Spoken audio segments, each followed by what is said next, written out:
Aquí le damos la palabra para dar las palabras de bienvenida. Muchas Sí, gracias. muchas gracias. Muchas gracias, Gonzalo. Quiero expresarles a todos ustedes la más cordial bienvenida al Colegio de la Frontera Norte. Para nosotros es un privilegio su presencia, tener tan distinguidas personalidades en esta sesión.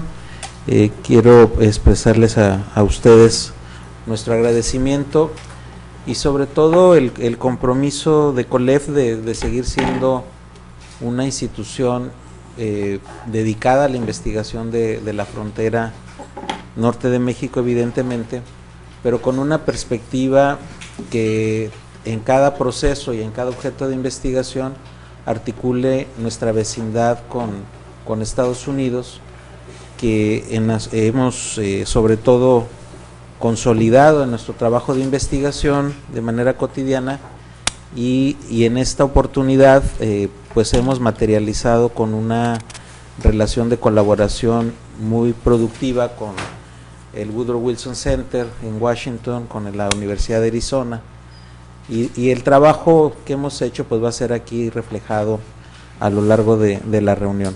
Le quiero agradecer al Woodrow Wilson Center, a su representante, también a la Universidad de Arizona, a Rick, y su colaboración y esta interacción que hemos tenido, pues por lo menos ya por 4 años, creo que ya tenemos de trabajo, en el que tenemos varias iniciativas compartidas muy valiosas. Con anterioridad hemos colaborado en otras actividades, pero esta alianza pues ha sido relativamente reciente, reitero, de naturaleza muy productiva. Agradezco también a las personalidades que participan en la mesa y quisiera destacar en especial pues la generosidad de el alcalde Carlos Bustamante, que no pudo acompañarnos, pero está el licenciado Miguel Velasco en su representación, y también pues hicimos una invitación a algunas autoridades del gobierno federal en México, y expreso nuestro agradecimiento a la secretaria de Desarrollo Social, Rosario Robles, quien también fue muy generosa en la recepción de esta iniciativa, está interesada en nuestros trabajos y tan interesada que pues ha comisionado al maestro Gerardo Franco a que también participe en la reunión, y pues le pedimos y le envía nuestros saludos y respetos a la secretaria.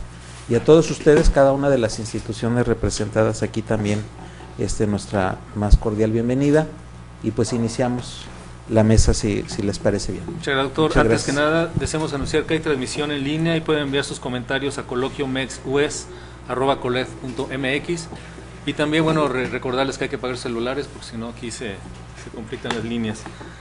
Bueno, empezamos entonces este primer panel, que es planeación transfronteriza y desarrollo, el impacto de la colaboración transfronteriza y mediciones de progreso. Tiene la palabra el licenciado Miguel Velasco, secretario de Desarrollo Económico, en representación del presidente municipal del Ayuntamiento de Tijuana.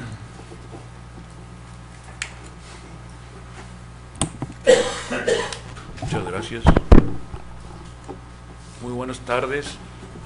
Con la representación del presidente municipal Carlos Bustamante, quien se disculpa por razones de agenda no poder asistir, pero me solicitó que les leyera, que es lo que voy a hacer, a leerles el mensaje que él preparó para esta ocasión. Así es de que, con permiso, señoras y señores, amigos, amigas, estimados investigadores del Colegio de la Frontera Norte y otras distinguidas universidades, funcionarios, universidades de México y de los Estados Unidos. Amigos todos, me es muy especialmente grato acompañarlos en este coloquio de gran importancia para comprender mejor las complejas relaciones transfronterizas entre México y los Estados Unidos, y de manera más particular las de Baja California y California. Reconozco desde aquí la presencia y la entusiasta participación de distinguidos académicos, investigadores y ciudadanos interesados en este tema fundamental. Para el gobierno de Tijuana y para la sociedad toda, las relaciones con San Diego y el sur de California son cada día más intensas y también más complejas. Por otra parte, para los gobiernos de ambos lados de la frontera, es fundamental construir políticas públicas afines y acuerdos de trabajo desde los niveles de planeación hasta la inversión en infraestructura para el desarrollo. Desde la lógica económica también es fundamental fortalecer nuestros intereses comunes con la finalidad de construir una economía racional, con resultados y socialmente responsables. Los trabajos que hoy se exponen contribuirán a un mejor entendimiento de las políticas públicas y a los desafíos que compartimos, así como para definir las alternativas viables que nos permitan atender con eficacia nuestros problemas.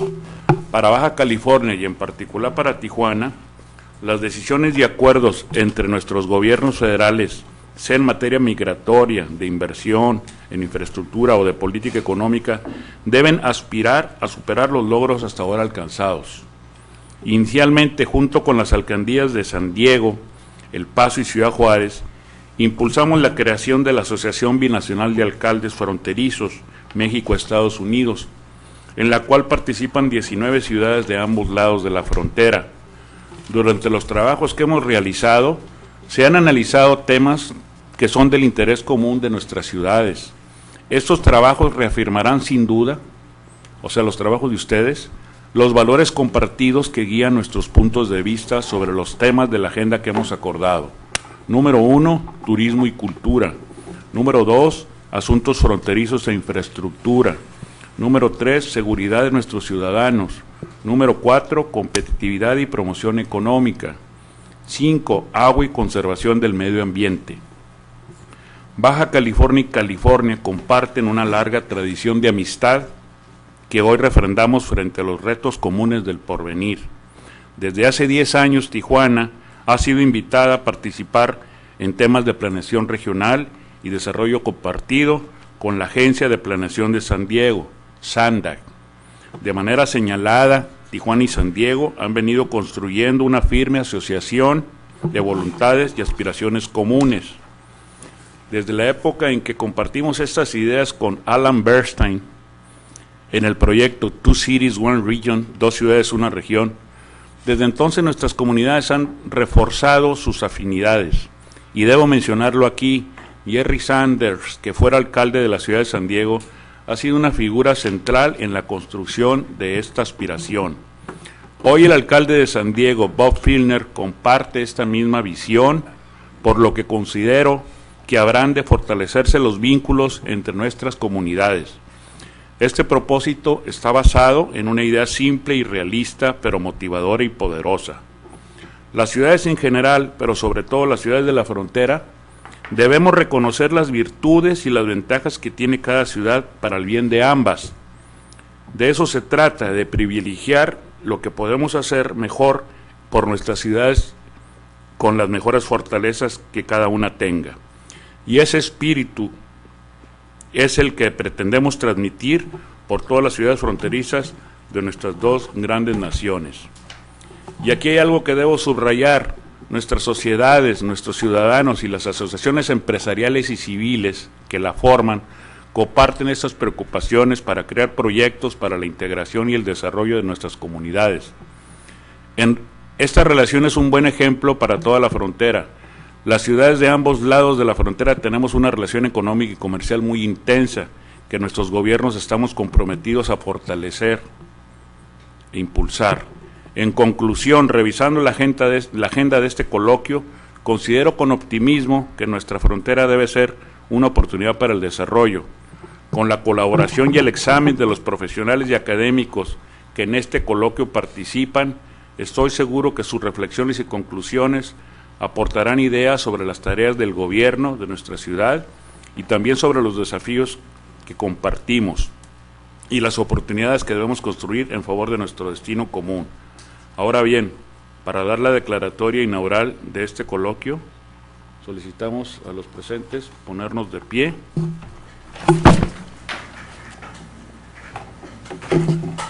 Y siendo las 16:16 horas del 21 de febrero del 2013 en la sede del Colegio de la Frontera Norte, declaro formalmente inaugurados los trabajos del coloquio México-Estados Unidos sobre planeación y desarrollo transfronterizo. Felicidades, enhorabuena y muchas gracias. Gracias.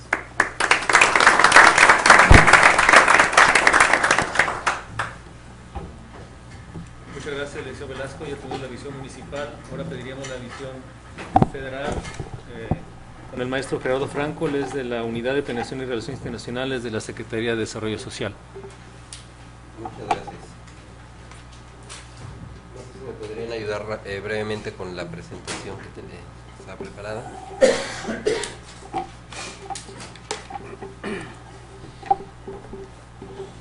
Muchas gracias.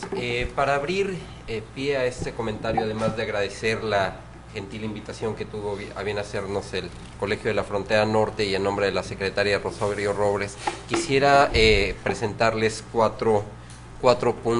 tres puntos muy importantes en términos de la planeación nacional en estos momentos. La siguiente, por favor. Quisiera, antes de empezar el coloquio, dar una breve radiografía de en dónde estamos en materia de desarrollo social y pobreza, cuál es la realidad a nivel municipal de nuestro país y cuáles son los ejemplos en el caso de la Frontera Norte, y finalmente terminar con lo que con una de las partes más importantes para las que creemos que abonará mucho este coloquio, que es el Sistema Nacional de Planeación Democrática para el Desarrollo. La medición de la pobreza. Bueno, como ustedes sabrán, a partir de la Ley General de Desarrollo Social aprobada por unanimidad en el Congreso en el año 2004, se desarrolla una metodología de medición de pobreza que incluye dos dimensiones. Por una parte, la dimensión tradicional de la medición de la pobreza, que era la medición del ingreso, y por otra parte, el uso de 6 derechos sociales establecidos en la Ley General de Desarrollo Social. Estos derechos sociales son, por una parte, el acceso a la alimentación, a la salud, a la seguridad social, el acceso a la calidad y espacios de la vivienda, rezago educativo y servicios básicos de la vivienda. La medición de la pobreza toma en cuenta estos 6 derechos sociales, igualmente importantes todos ellos, y establece una metodología en donde en este eje se colocan los 6 derechos sociales y se establecen 2 líneas de bienestar o de pobreza. La primera línea es la línea de bienestar económico. Aquellas personas que se encuentren con niveles de ingreso inferiores a esa línea serán considerados personas vulnerables por ingresos económicos. En el ámbito rural esa línea es de 1.535 pesos, en el ámbito urbano es de 1.397 pesos per cápita. Hay una línea de bienestar menor, que es una línea de bienestar mínimo, es decir, una línea del costo de una canasta alimentaria mínimo de una canasta alimentaria. Esta línea son de 824 pesos en el sector rural, es una línea de 1.161 pesos en el sector urbano, y a partir de estas 2 líneas y considerando aquellos que no tienen carencias sociales, se puede establecer o se puede dividir la geografía o el plano de la medición de la pobreza a través de 5 cuadrantes. El primero de ellos es el de la pobreza extrema. Se va a considerar pobreza extrema aquella persona que tiene 3 o más carencias sociales cuyos ingresos son inferiores a la línea de bienestar mínimo. En esta situación, el diagnóstico de la pobreza extrema nos dio en el año 2010 una cantidad de 11.7 millones de personas en pobreza extrema, el 10% de la población en esta situación. El rectángulo que aparece en anaranjado es la pobreza moderada. Esta pobreza, en esa condición se encontraba casi el 36% de la población, 40.3 millones de personas. El rectángulo de la parte superior son los considerados vulnerables por carencias sociales, es decir, personas que teniendo aún cubierto a su parte de ingresos, los recursos económicos para tener un ingreso suficiente, presentan vulnerabilidad en el ejercicio de alguno de sus derechos sociales. El otro rectángulo que está apareciendo es el rectángulo de aquellas personas que, aún teniendo todos sus derechos sociales, por alguna situación coyuntural, por ejemplo, pueden haber perdido sus ingresos y tener ingresos inferiores a la línea de bienestar económico. Y el rectángulo verde, que es el ideal al que la política social debería de apuntar, es aquellas personas que no son ni pobres ni vulnerables, es decir, personas que tienen cubiertos todos sus derechos sociales y que a la vez tienen recursos suficientes para salir adelante. Actualmente ese porcentaje es de tan solo el 19, en el 2010, 19.3% de nuestra población. La pobreza entonces, la suma de la pobreza extrema más la pobreza moderada en nuestro país es de 46.2 millones por ciento de la población, 52 millones de personas en el 2010. Esta es la información reportada por el Consejo Nacional de Evaluación de la Política de Desarrollo Social y por primera vez pone énfasis en una situación muy importante. La pobreza es un fenómeno multidimensional que requiere de la atención multisectorial. Como ustedes pueden ver, es tan importante el tener ingresos como tener cada uno de los derechos sociales cubiertos. Es decir, es tan importante tener el acceso a la alimentación como el acceso a la salud, acceso a la seguridad social, a la educación, etcétera. Pero no solo pone énfasis esta metodología en la necesidad de tener una acción coordinada entre los diferentes sectores, sino también una corresponsabilidad entre los diferentes niveles de gobierno. Es decir, la pobreza del país es la suma de 32 pobrezas en las entidades federativas y estas a su vez son la suma de las pobrezas en cada uno de los municipios. Es necesario para cubrir o para atender a esos 52 millones de personas la acción conjunta de los 3 niveles de gobierno y de todos los sectores aunados, la parte que más nos interesa en esta mesa, a la cooperación con la sociedad organizada. ¿Cómo nos encontramos en materia de pobreza en algunos municipios fronterizos? En la pantalla pueden ver el caso de Tijuana, Juárez, Nogales y Reynosa. El primer cuadro tiene que ver con la población que se encuentra en situación de pobreza. 150,000 personas de pobreza extrema, 150,000 personas en estos 4 municipios fronterizos. Promedios, porcentaje de la población entre el 3 y el 3.5 y 5.1% de las personas que habitan en esos municipios se encuentran en pobreza extrema o se encontraban en pobreza extrema en 2010. Cuando recordemos que estos son personas que tienen 3 o más carencias sociales insatisfechas y además tienen ingresos inferiores a la línea de bienestar mínimo. Cuando pensamos en la línea de bienestar económico, estas cifras o estos porcentajes se elevan significativamente. Alrededor del 30, poco más del 30% de la población en cada uno de estos municipios se encuentra en situación de pobreza. Es decir, casi 1.300.000 personas en total en estos 4 municipios se encuentran en situación de pobreza de los 3.7 millones de personas que habitan en los municipios. ¿Qué significa esto? Bueno, pues que si de repente la sociedad en su conjunto, con los gobiernos estatales, federales, estatales y municipales, pudiéramos tener los recursos suficientes para atender de forma coordinada a 1.3 millones de personas en situación de pobreza, todavía tendríamos un reto muy importante, que es la localización o la forma de atención de estos 3 millones de personas, de estos 1.3 millones de personas. Y pensemos en estos 4 municipios.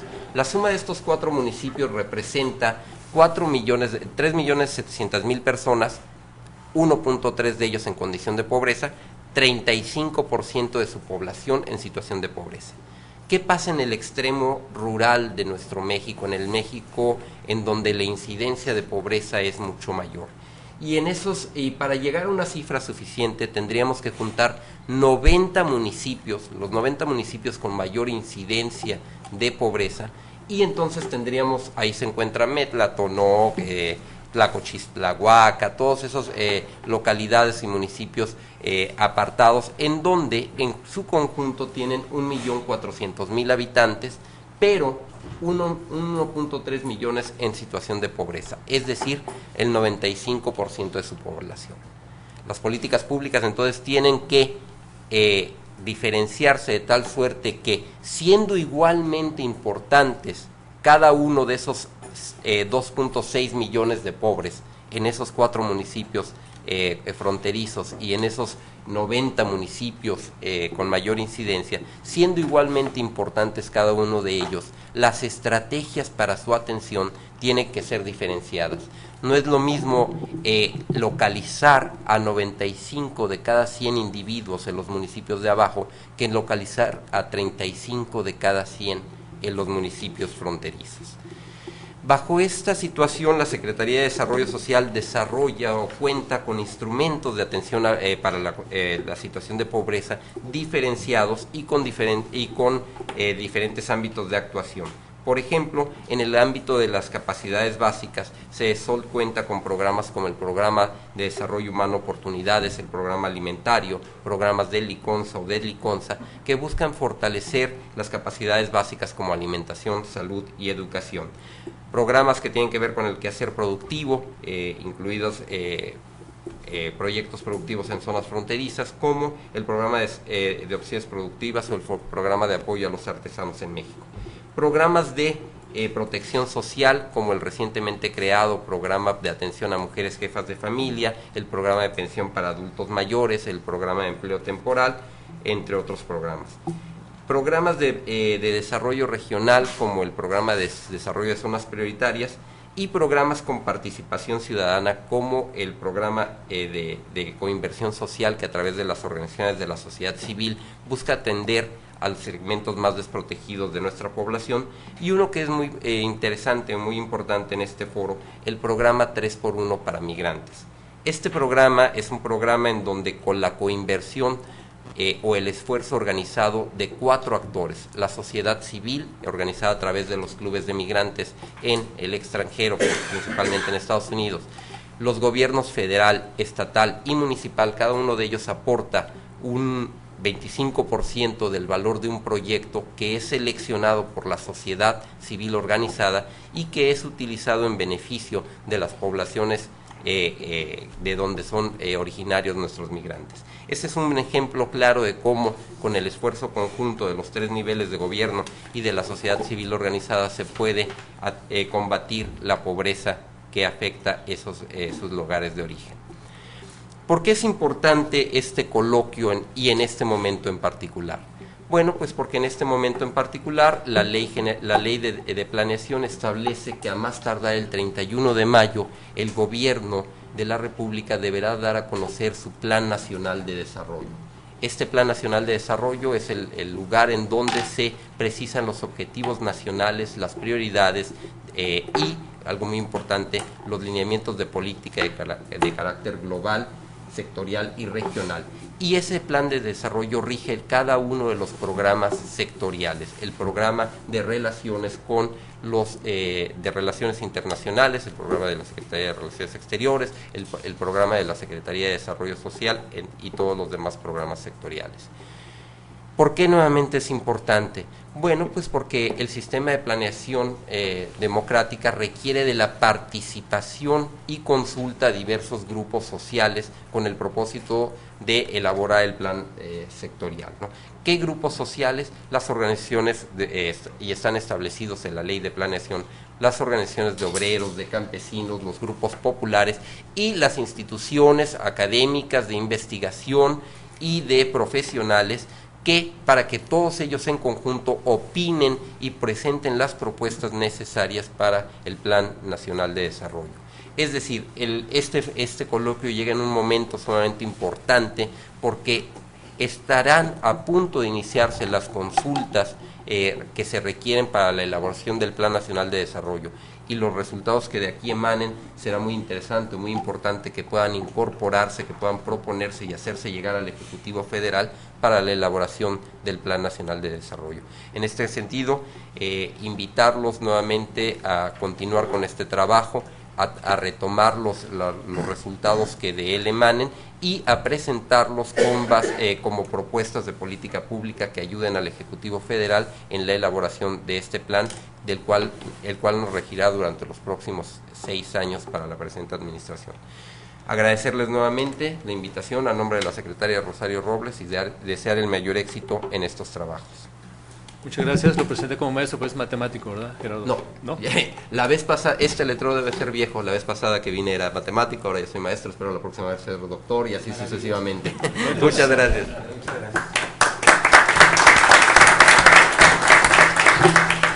Bien, entonces entramos a la visión académica con el maestro Christopher Wilson. Él es investigador asociado del Instituto México del Woodrow Wilson International Center for Scholarship. Muchas gracias. Bueno, por parte de mí y también del Instituto México, del Centro Woodrow Wilson, de Duncan Wood, nuestro director, y de Andrew Seeley, el exdirector, pero pues un gran amigo de Tonatiuh y de COLEF, queremos agradecerles a todos ustedes por estar aquí y por invitarnos aquí. Gracias también a Carlos de la Parra y Christopher, quienes son nuestros colegas tan importantes para nuestros trabajos aquí en el COLEF. Pues voy a estar hablando bastante mañana, presentando un capítulo sobre la competitividad en la frontera y también de la seguridad en la frontera, entonces voy a estar muy breve hoy. Y si me permiten voy a cambiar a inglés porque preparé todo lo que quería decir en inglés.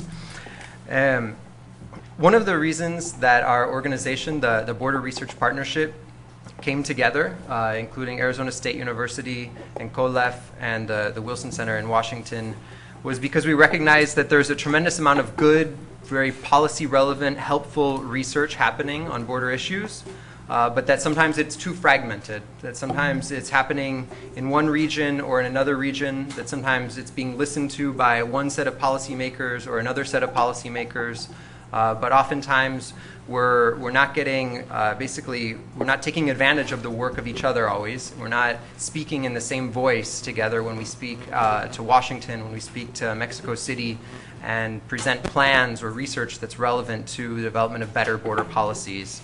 The good research that's done about border issues rarely gets the attention that it deserves in our nation's capitals. And so we found that by joining together and creating a common research agenda and speaking with a common voice, we would have our voices amplified when we spoke about border issues. And for me, this is not only proven true in our research and in the Border Research Partnership, but I think it's a metaphor for border issues in general. There's an idea in U.S. international relations or foreign policy that politics stops at the water's edge. There's a saying, it basically means that, whether you're Democrat or Republican, those differences fade away when it comes to international relations. And it's a nice idea, but I think that the U.S.-Mexico border, more than probably any place else in the world, has proven that idea completely wrong. There's no way that we've gotten beyond the complex politics when it comes to U.S.-Mexico relations. And the border is the example of it. I mean, we have so many different stakeholders that it's very difficult to make good border policy. We have local stakeholders, cities, states, the federal government, the many agencies of the federal government. We have the private sector in Mexico and all the different border communities, the civil society, and all these parts have to somehow come together and have a consensus, or at least a majority, some sort of a decision-making process on how we should best manage the border. It's a very difficult task. And all of that, of course, all these different pieces are times two, because we have the pieces on the U.S. side and the Mexican side that we also need to somehow bring together. And this really makes, sometimes, here on the ground, someone can see something, a very common sense solution, but it might be very difficult to get all those pieces in line to implement such a vision. The other side, though, is that this mix, this huge, complex mix of stakeholders, when all the pieces do fall in line, when they all are coordinated, is also, I think, the region's great asset. When you have all these groups, if you can organize it so that they're speaking up about border issues, about what's needed in the region, speaking in the same voice, it's impossible for us in Washington or for those in Mexico City to not pay attention to that voice. And this, I think, is one of the keys to better border management, finding ways that we can speak to Washington and to Mexico City with a common voice by rallying around a common set of proposals. And given the incredible diversity across the length of the border, from San Diego and Tijuana to Brownsville and Matamoros, collaboration is very difficult, not only across the border. We're often talking about how to improve cross-border cooperation, but we also need to be thinking about how to improve cooperation along the length of the entire border. Sometimes, the border tends to organize itself in terms of north-south corridors. These are the flows of trade, the sister cities that are right next to each other. And so oftentimes we find that, Tijuana and San Diego may have more interests in common than Tijuana and Matamoros, for example. But those are some of the challenges that we need to overcome if we want to get to the point where border issues can't be misrepresented or misunderstood or not listened to in Washington and Mexico City. And so while border communities sometimes compete with each other, whether it's for trade flows to pull them to this region versus that region, or whether they're competing for federal resources to build better bridges or to have staffing at the ports of entry, there are reasons for that, and it's okay and productive in a lot of ways. That's just what democracy is and what markets are, is to compete. But at the same time, there's so much in common. There are so many common challenges and common problems that need to be addressed, so many best practices that can be shared along the length of the border, that I think a broader dialogue is really necessary. But there's oftentimes an institutional void in allowing us to find the places to dialogue, to create a consensus, to really identify the common problems and common solutions that span the length of the border and both sides of the border.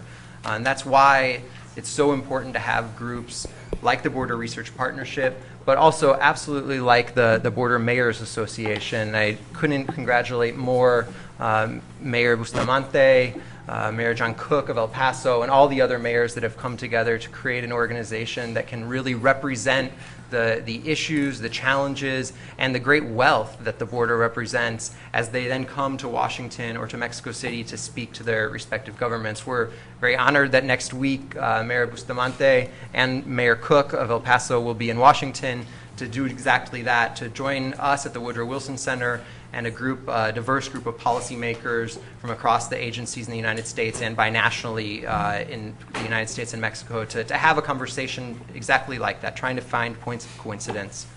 And of course, an alliance of academic institutions like ours is not the answer. It's not a silver bullet, but I do really believe that what we're doing is one integral piece of building the coalitions that are necessary to really take the next steps towards a better border, to develop the ideas, to be able to speak towards getting the funding and the attention needed on border issues so that we can really move forward.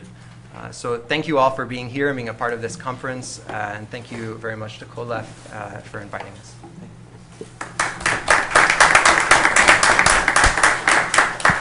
Muchas gracias, Christopher. Siguiendo con la visión académica, tiene la palabra Rick Van Schoik, muy conocido por todos nosotros, director del Centro de Estudios Transfronterizos de América del Norte de la Universidad Estatal de Arizona. Gracias, Gonzalo, and buen día.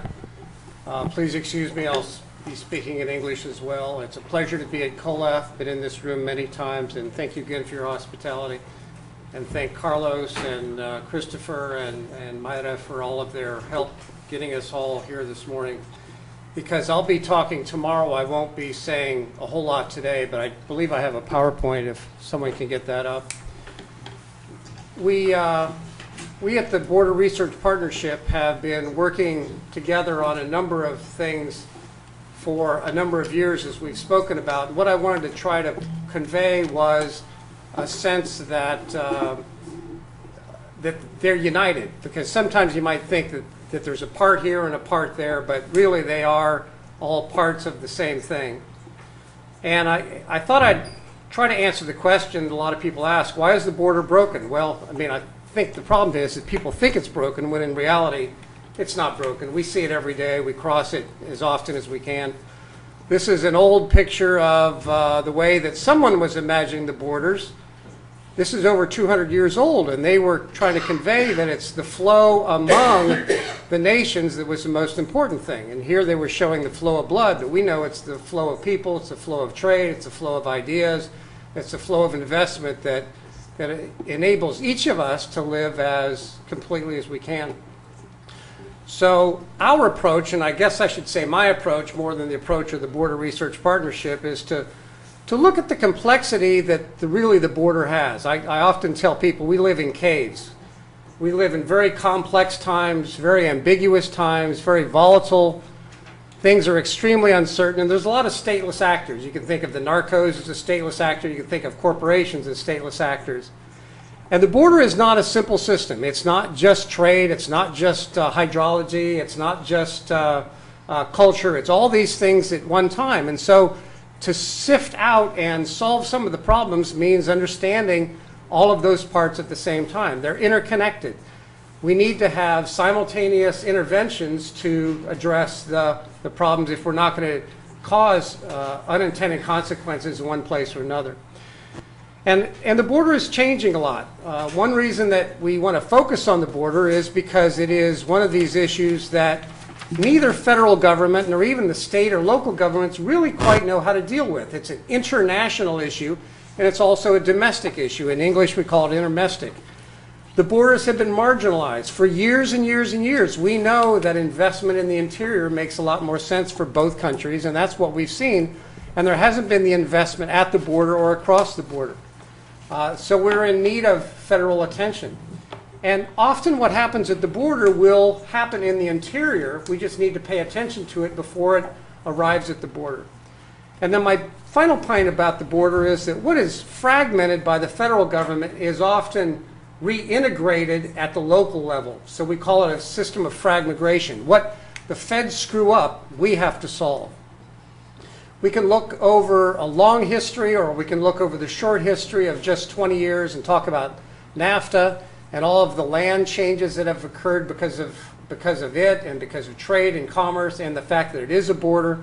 We've seen industrialization of the border with the building of maquilas. And then finally, post 9/11, we saw a massive securitization of the border and all border security operations, all border operations. So it isn't the same border we had 10 or 20 years ago. And then we have the emerging issues of the nearshoring, meaning things that were outsourced and offshored are now coming back to North America, and we need to be able to accommodate that to take advantage of it. And then we have things like climate change that are knocking on our door as well. Behind those transformations are just the naturally occurring things that we've seen for years and years, and things that COLEF has thought about. What is the demographic change that is happening in the border? I mean, the population doubles in less than 30 years in the border. There's very few areas in the world that are growing that consistently fast. What happens at landscapes when we see such, the fact that Tecate and Tijuana are actually growing together into one metroplex. And the fact that we have only occasional interventions. If you look at the IBWC, it's well over 100 years. And the La Paz Agreement is over a quarter century, NAFTA 20 years old, and 9/11. So there's a lot of things that have happened. And my PowerPoint is stuck. But we've already described who we are, but we're 3 organizations that are cooperating. We've been doing this for quite a while. I work for both the North American Center for Transborder Studies and the Southwest Consortium for Environmental Research and Policy. You may have heard about either acronym. We basically work for something called the U.S.-Mexico State Alliance Partnership. It's state governments in the form of legislators. It's funded by USAID. And there's a whole alphabet soup of people that we try to influence. Locally, I work for something called the Arizona-Mexico Commission.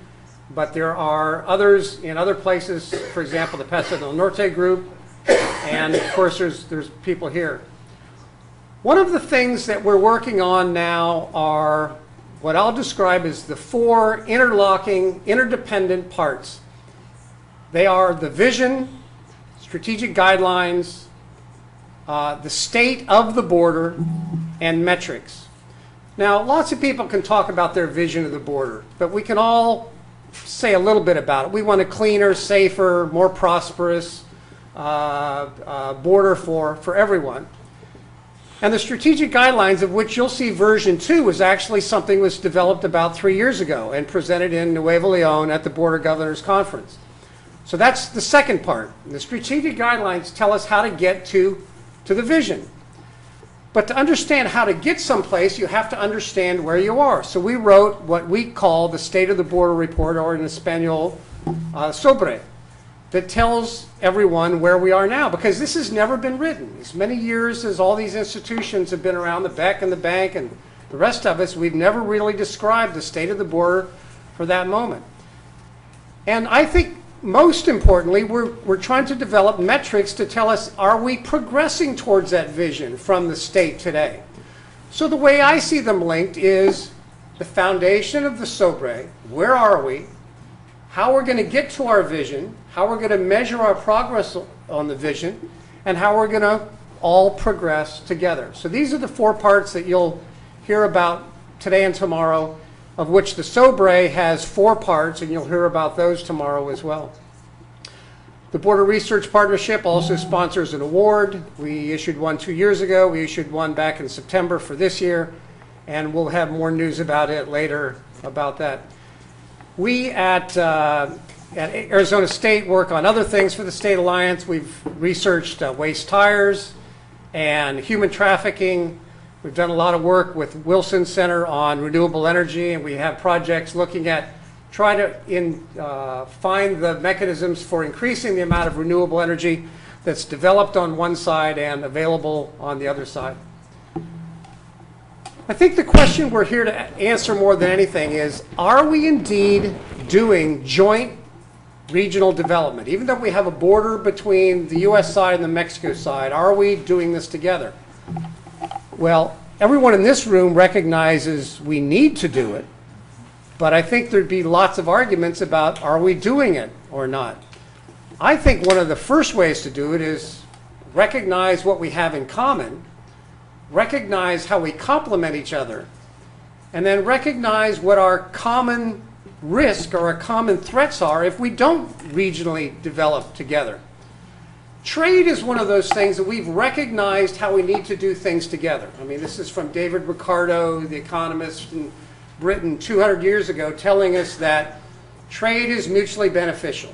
And NAFTA is one of those things that shows us universally trade is good for both sides. And we've done it very successfully. Why can't we take that model that we've done for trade and apply it to security and apply it to sustainability and find those mutual benefits, find those complementarities, find the commonness that we have in it? We haven't done that, I think, together, nor as a region. And I appreciate Citisol being here, telling us there's a formal development process that Mexico has, because the U.S. doesn't have one. SANDAG does one, that was mentioned. San Diego has one, California has one, Caltrans has one, the feds have one, but we don't have a plan, a formal planning process that Mexico can engage us in. So we have to imagine it, we have to invent it, we have to create it for the region. But let me remind us all that ultimately this is all about jobs. Jobs in the U.S., jobs in Mexico. This is a map created by NAFTA Works, part of Economia, that shows the number of jobs, the number of dollars each state in the United States benefits from trade with Mexico. I was with Noé Fuentes earlier this afternoon. He said 1 out of every 13 jobs in the United States is directly or indirectly dependent upon trade with Mexico. I think if we remember that, we can develop with Mexico. And I'll save my thoughts I'll save my last thoughts for tomorrow, but thank you for your time.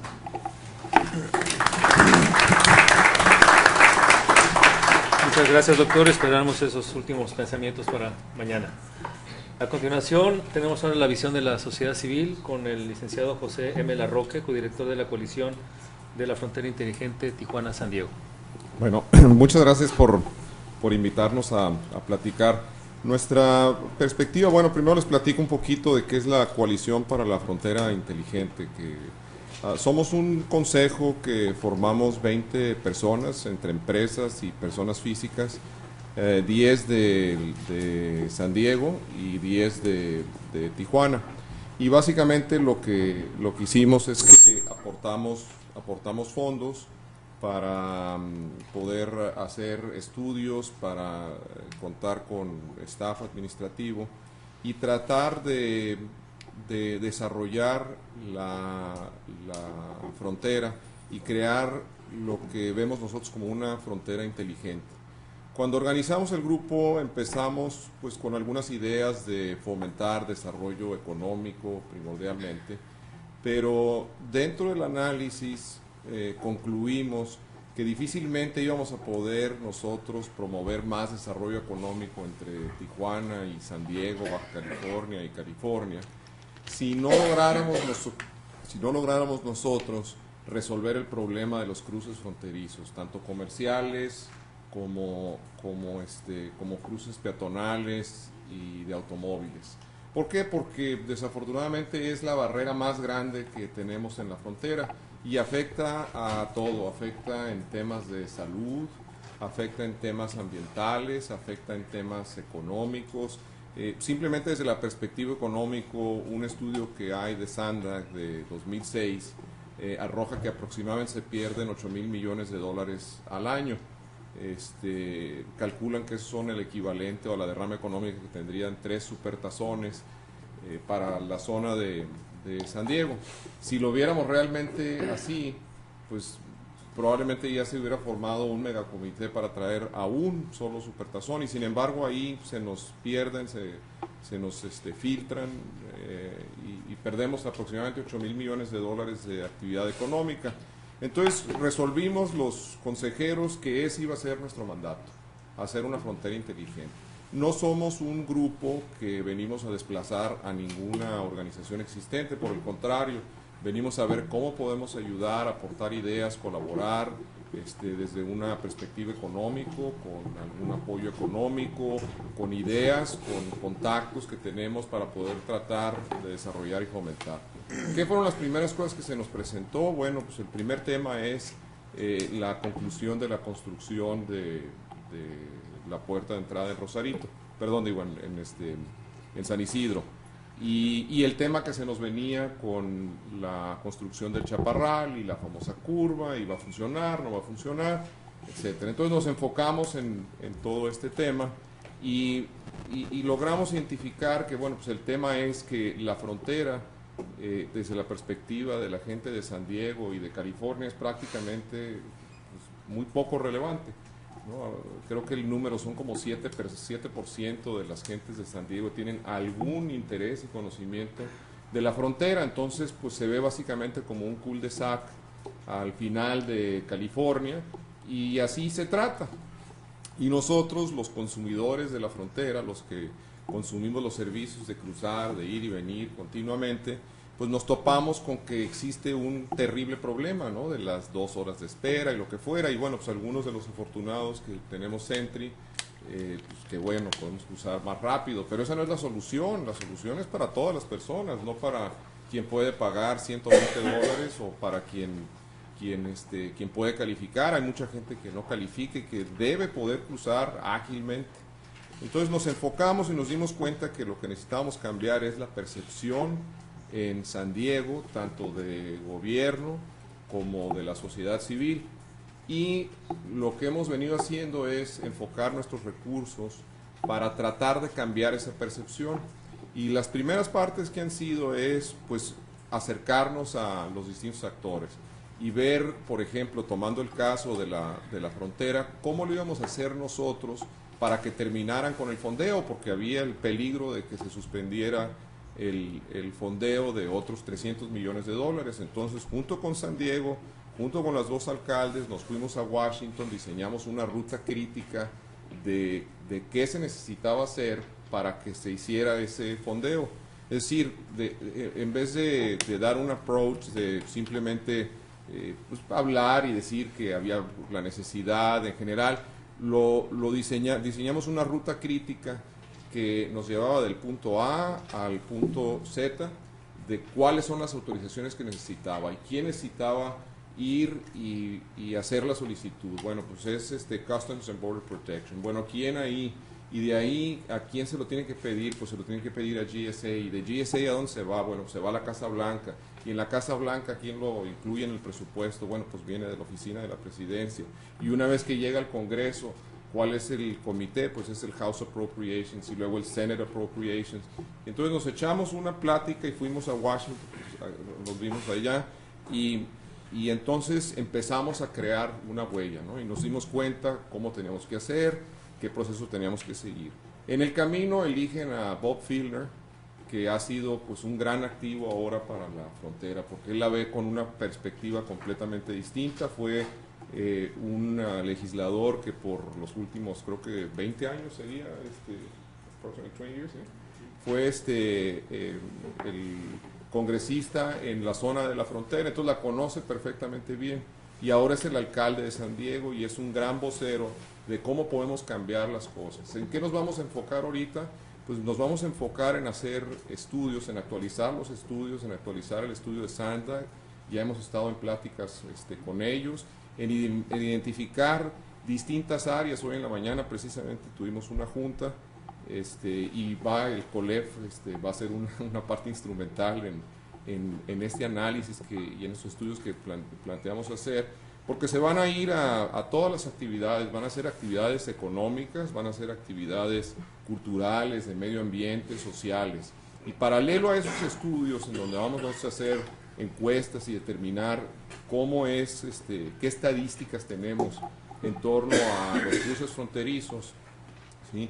El siguiente paso que vamos a hacer es un inventario de lo que nosotros vemos que son los, ¿cómo se diría? Los advocates, o las personas que van a abogar, las organizaciones que van a abogar, y que a toda esa información que nosotros generamos, que van a ir vamos a identificar a todas esas personas para crear a los distintos, no crear a los distintos grupos, sino conectar a los distintos grupos, de tal suerte que cuando alguien quiera mover algo sobre materia de medio ambiente tenga muy fácilmente identificado, y si hay una interrelación entre las personas de desarrollo económico con un tema ambiental o con un tema cultural o con algún tema social o de educación, que se puedan hacer esas conexiones muchísimo más fácil, que sepan con quién pueden hablar, con quién necesitan trabajar, porque de esa manera nosotros vamos a conseguir lo que le llamamos constituents, o sea, gente que realmente le interese la frontera y que nos ayude a mover a las autoridades y la agenda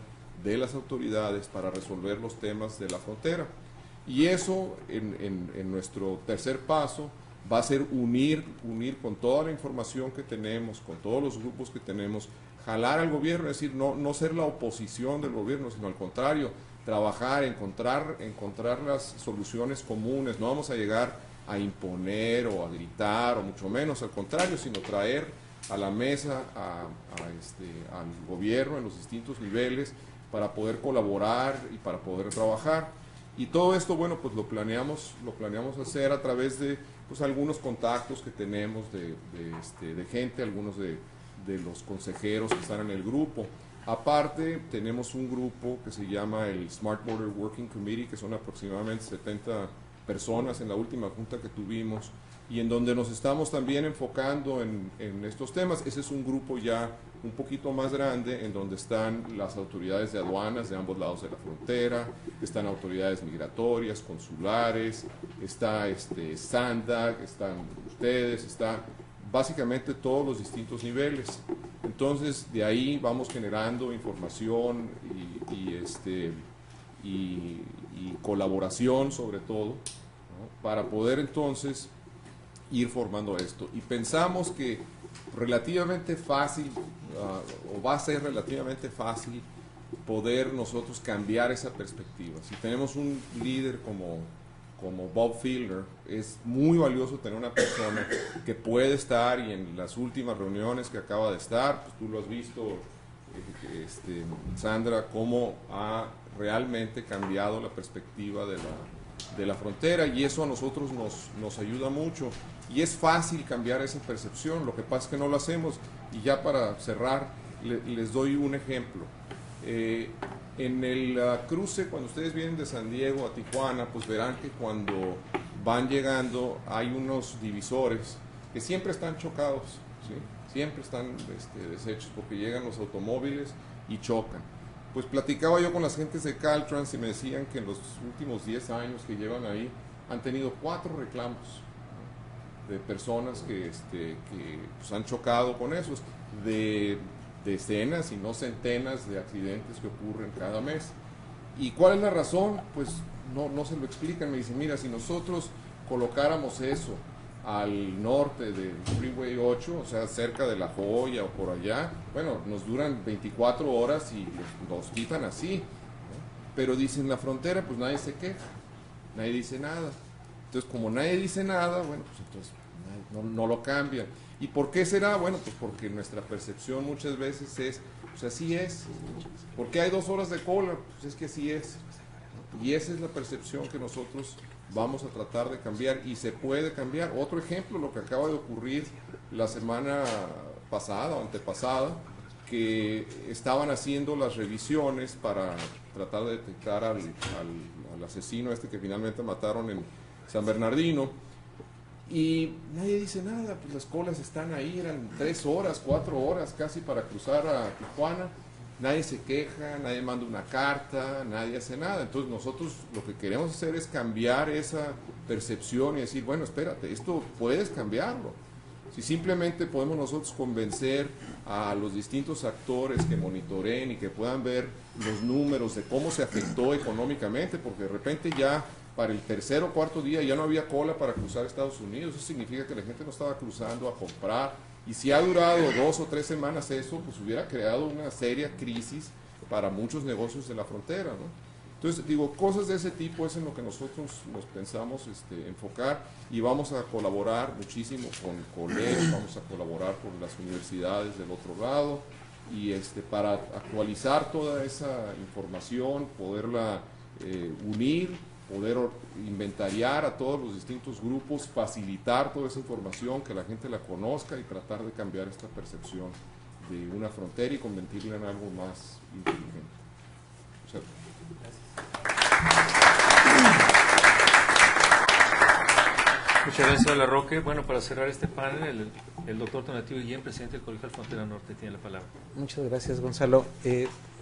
Como información que puede ser de utilidad especialmente a los comentarios relacionados con infraestructura fronteriza, hay un estudio de COLEF muy grande en 4 o 5 puntos, Carlos, que hicimos para la Secretaría de Economía. 4 2007 es lo último que hicimos de medición, y efectivamente los costos del cruce son astronómicos, y esos son costos que se suman a las economías de los dos países. Entonces el costo de la frontera es salvaje, brutal, así cifras espectaculares. Lo teníamos en la página, lo vamos a volver a subir a la página para que esté disponible para todos ustedes, pero efectivamente es un gran tema, simplemente ese es un gran tema. Y mi comentario un poco más amplio está dirigido a hacer primero una reflexión, no tanto conceptual, pero sí como metáfora de la situación en la frontera. Una cosa es estar en la frontera y otra cosa es ser fronterizo. Una cosa es que estemos aquí y otra cosa es que dialoguemos.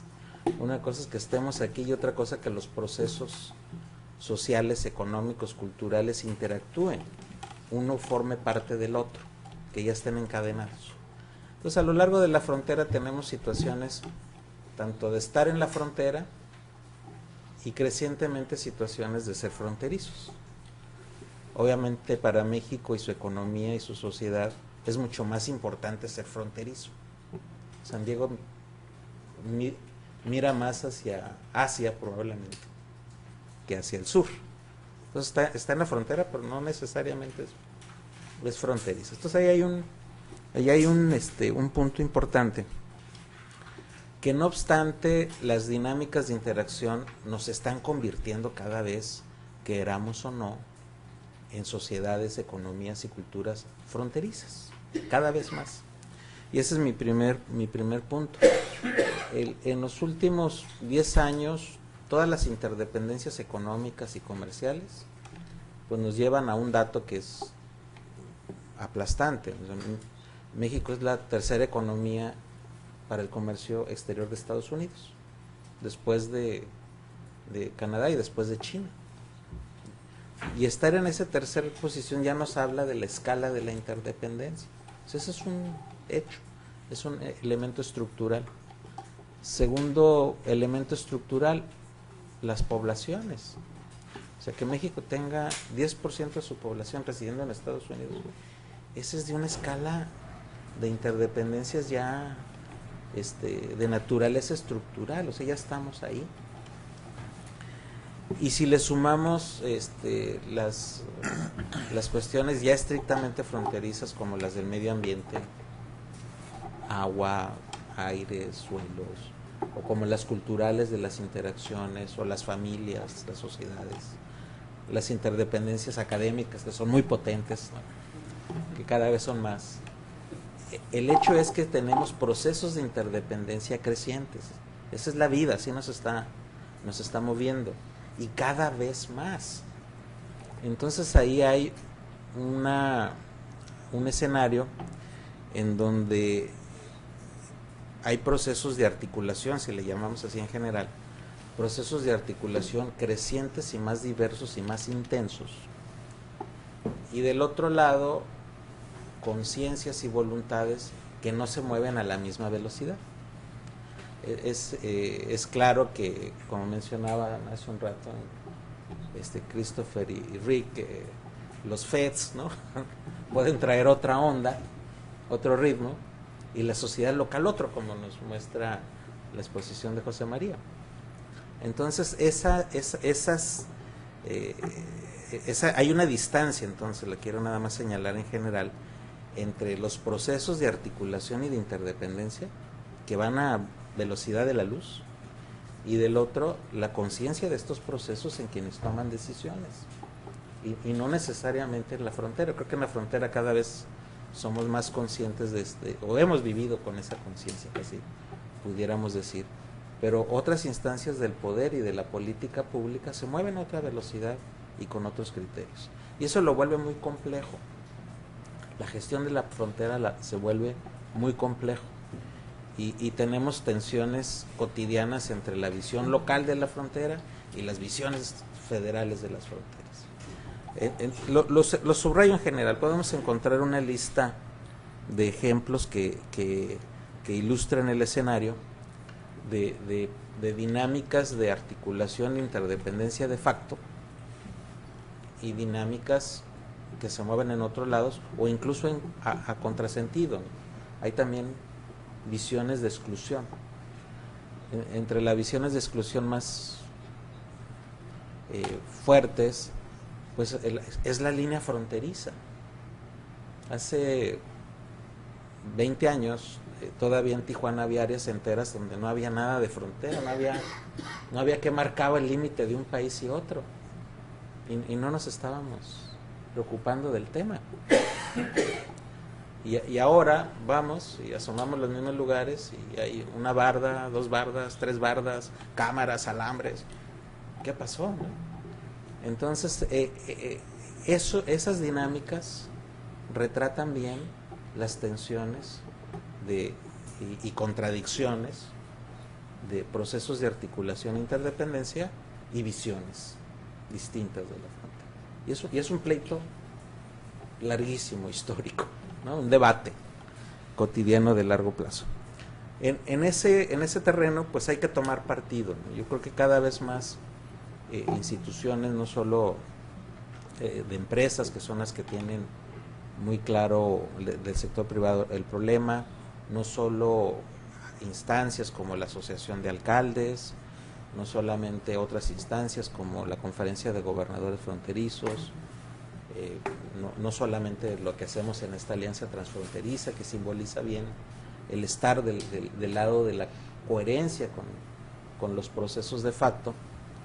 Este mapa progresivamente va ganando terreno, y ahí ese progresivamente que no es parejo, no es una línea que va subiendo, sino se regresa a veces y va y viene y tiene tensiones.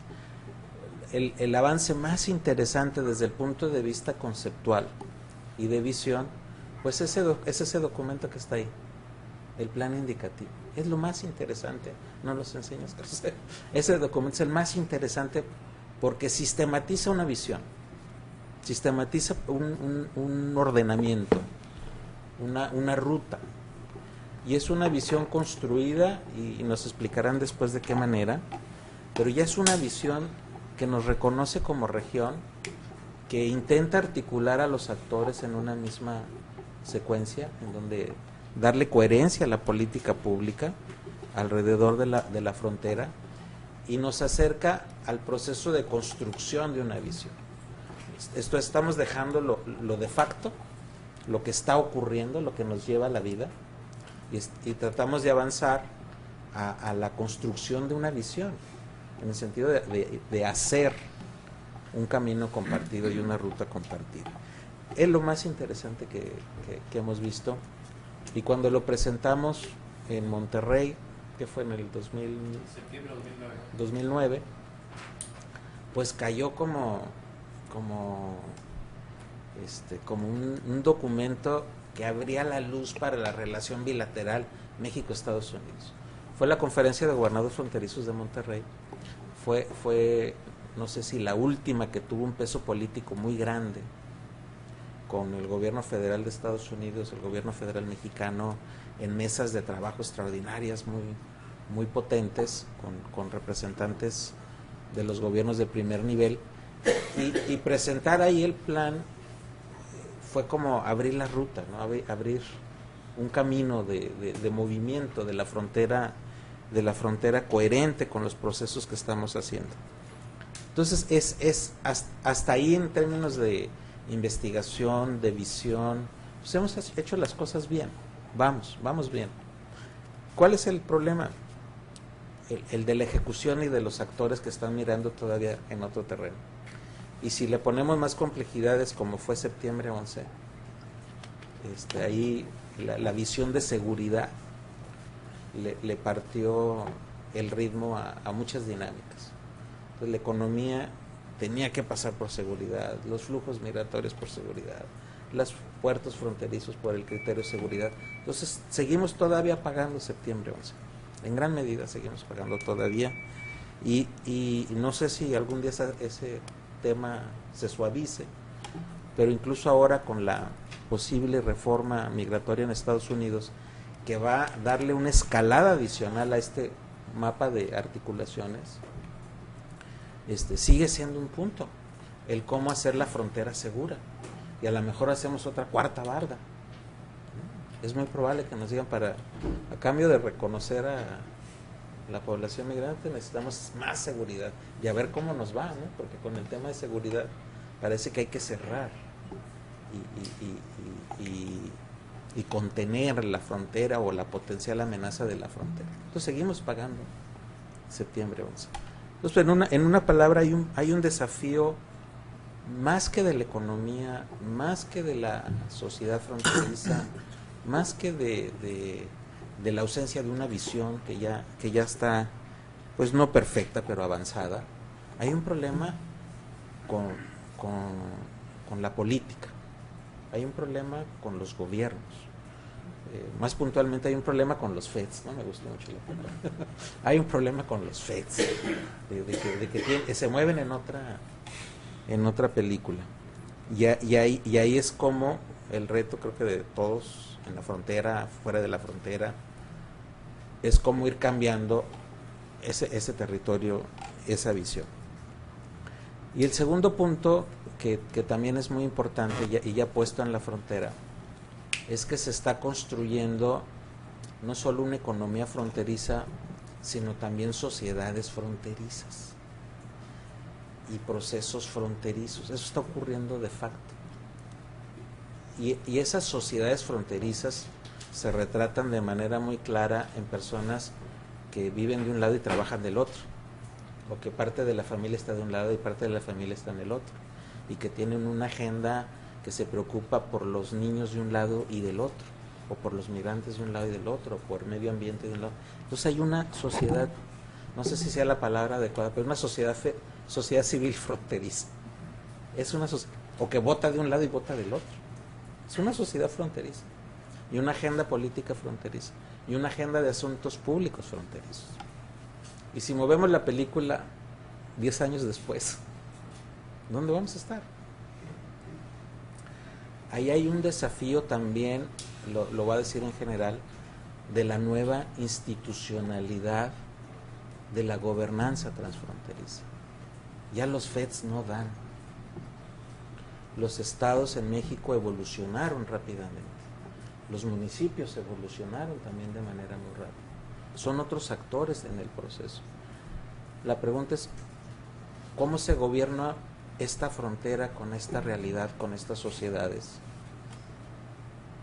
con respeto de soberanías y legislaciones y todo lo que es propio de los estados nacionales?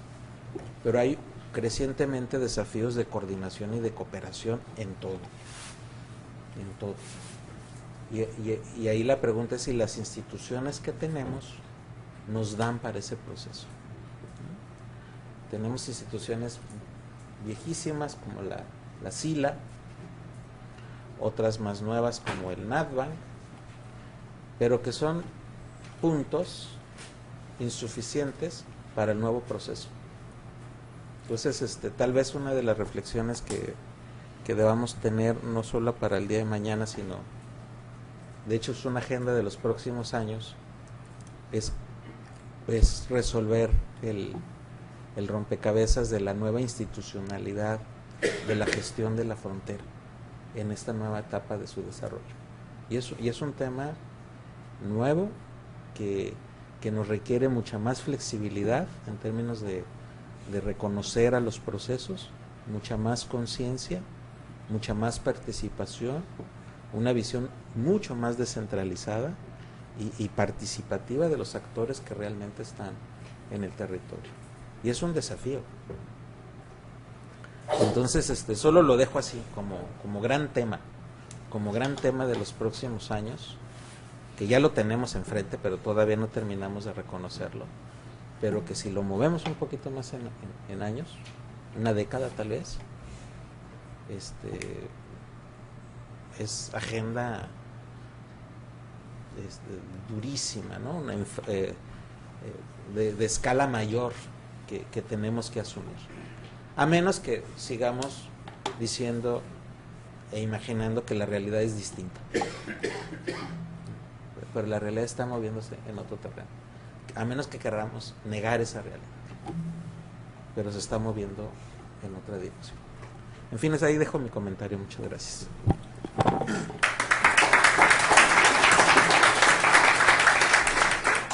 Muchas gracias, doctor Tonatiuh Guillén. Desde luego recordamos con mucho gusto esa presentación del plan indicativo en Monterrey, y sí, nos hizo ver la luz en muchos temas, y creo que ese plan se debe discutir con mayor relevancia con estos actores que dice el doctor Guillén, que no entienden lo que es la frontera, y una frontera de la sociedad está superando más a los poderes de los centros decisores de Washington, del Distrito Federal.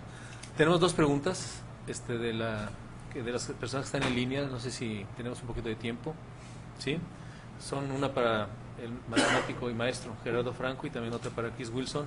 El primero es Isaac Sánchez, profesor de la Universidad Autónoma de Chihuahua. Le pregunta a Gerardo Franco, ¿dónde se pueden conseguir los datos de pobreza a nivel municipal y para qué periodo se encuentran? Muchas gracias. Sí, toda la información de la medición de la pobreza está disponible en la página de internet de Coneval, www.coneval.gov.mx. La ley establece que la medición de la pobreza a nivel estatal y nacional se realiza cada 2 años con base en la encuesta nacional de ingreso-gasto, y cada 5 se hacen estimaciones a nivel municipal. Por consiguiente, hay una única medición en estos momentos a nivel municipal, que es la que les presenté para el año de 2010. Muchas gracias.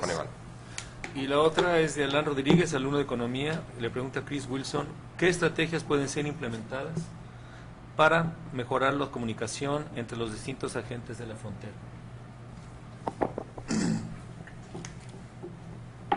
Yo creo que es una falta de instituciones que pueden tener esos diálogos. Pues un ejemplo obvio que ya reconocí es la Asociación de Alcaldes Fronterizos, otro es la Conferencia de Gobernadores Fronterizos, y son bastantes más. Precisamente esto del Smart Borders Initiative también estaría uno de estos, pero debemos tener, además, no excluyendo lo que ya existe aquí en el Smart Border Coalition, también tener uno que está a lo largo de toda la frontera, que incorpore el sector privado, que tiene sociedad civil, que tiene académicos, que tiene el gobierno de nivel local, estatal. Necesitamos grupos hablando de esos temas que luego van a hablar con Washington, con el Distrito Federal. Y yo creo que eso, o sea, hay estrategias, hay políticas que son necesarias, pero cómo implementar esas políticas, cómo lograr que tenemos la legislación necesaria, que tenemos las leyes necesarias, es precisamente esto de que tenemos un diálogo, un consenso de cierto grado, y luego que hablamos con los gobiernos federales y demandamos que implementan esto. Bien, pues muchas gracias a todos los panelistas. Entonces pasamos al otro panel con el doctor de la Parra. Gracias, Gonzalo. Si pudieran poner la presentación, por favor. Yo aprovecho para resaltar la presencia aquí de tres personas. El primero es José Mario Sánchez, que es administrador adjunto de la Comisión de Cooperación Ecológica Fronteriza. Como Gonzalo lo ve todos los días allá en Ciudad Juárez, pues le pareció que era de lo más normal, pero nosotros estamos muy honrados, José Mario, en el extranjero, de tenerte aquí en el Colegio de la Frontera Norte. Destaco también la presencia del doctor Guillermo Aramburu, que es director del IMIP en Ensenada. Cuando yo oyó la palabra planeación en el coloquio, dijo: yo voy a ir a ver esto, porque él es el que se encarga de la planeación en Ensenada. Y luego está el ingeniero Francisco Bernal, que es el representante de la Comisión Internacional de Límites y Aguas, desde hace muchos años, no desde que se creó la SILA, pero desde hace muchos años, más o menos. Y también es, por supuesto, ex colega del Colegio de la Frontera. Entonces, bienvenidos a los tres y muy agradecidos por su asistencia aquí. Bien, lo que yo voy a hacer es darles un repaso rápido de lo que es el plan indicativo, porque en efecto esto es uno de los productos que mencionaba Rick Vance Hoyk cuando decía la visión y los pilares de la Alianza para Estudios. La primera versión del plan indicativo en efecto ocurrió en 2009 y en aquel entonces fue un trabajo conjunto del Wilson Center y el Colegio de la Frontera Norte. Esta nueva versión es un seguimiento que hace el Colegio de la Frontera Norte a lo que ha sido de tomadores de decisión del sector público con la academia. Nosotros de alguna forma lo que buscamos es cumplir nuestro papel de hacer el análisis necesario para plasmar las voluntades de los tomadores de decisión, y ahorita les voy a platicar cómo se dio eso, porque el plan indicativo es en efecto un documento de planeación, es un documento de grandes líneas de planeación, pero también lo que hace es que expresa el consenso de los actores. Y aquí me atrevo, licenciado Velasco, a decirle, por su conducto, le diga al alcalde Bustamante y dentro en el seno de la Asociación de Alcaldes Binacionales, que nos encantaría que pudiéramos empezar a sumar, no nada más lo que dicen los actores de la Conferencia de Gobernadores Fronterizos, sino de los alcaldes fronterizos binacionales, porque, repito, se trata de algo que es un consenso de actores. ¿Alguien tiene el...?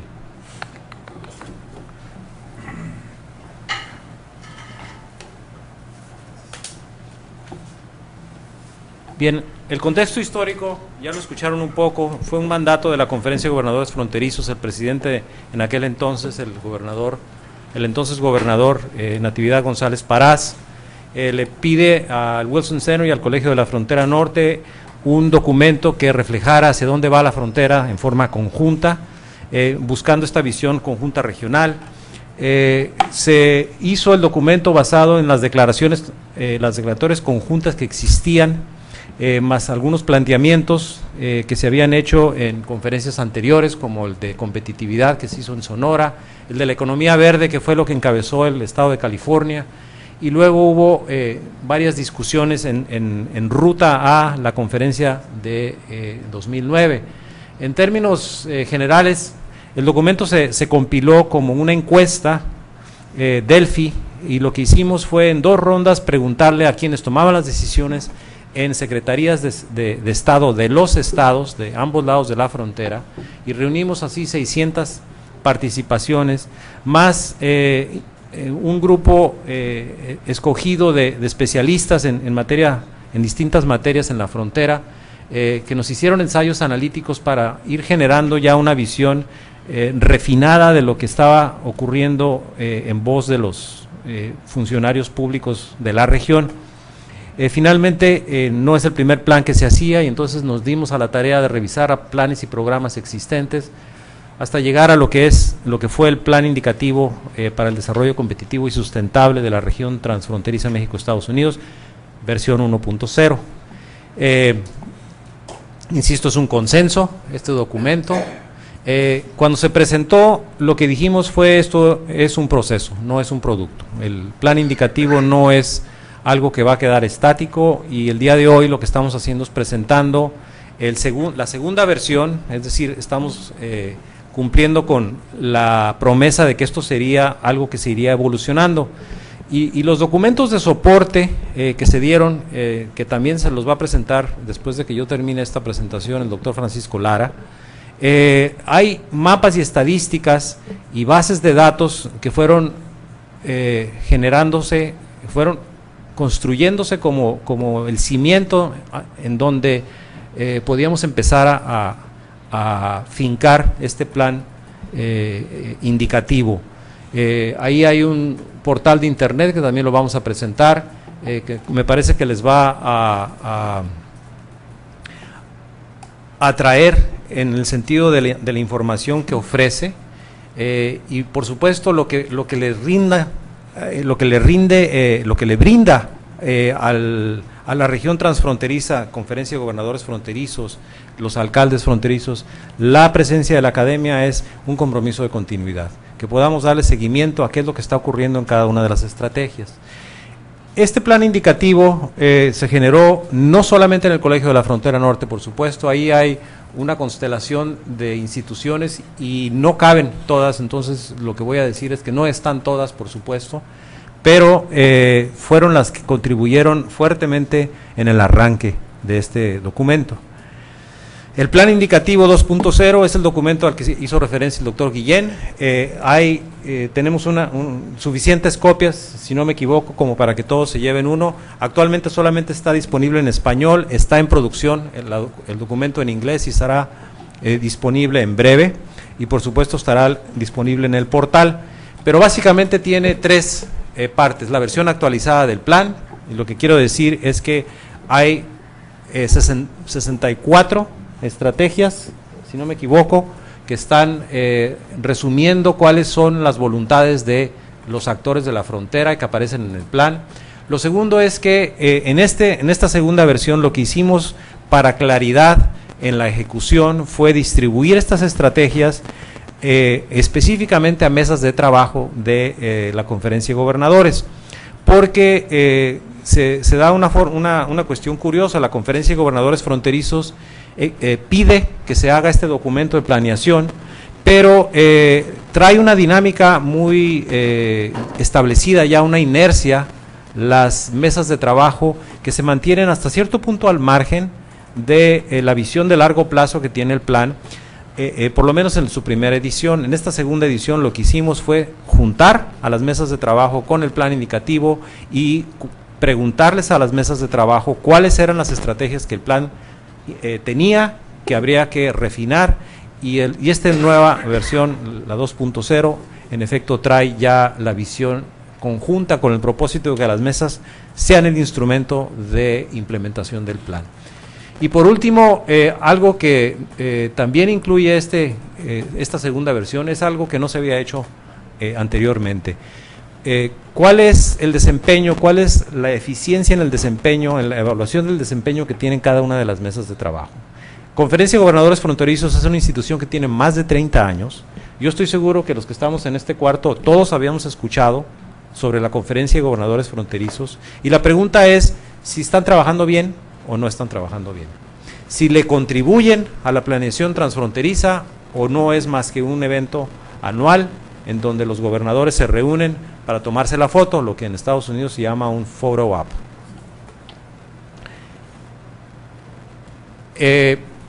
Las estrategias, me voy a ir muy rápido, esta es en competitividad, le tenemos una lámina nada más. Estas son las estrategias principales, la agilización de cruces fronterizos, creo que todos han mencionado que la agilización de cruces fronterizos es importante, y esto implica ampliación de infraestructura y implica estrategias alternativas de inspección, que no todo se realiza en la frontera México-Estados Unidos.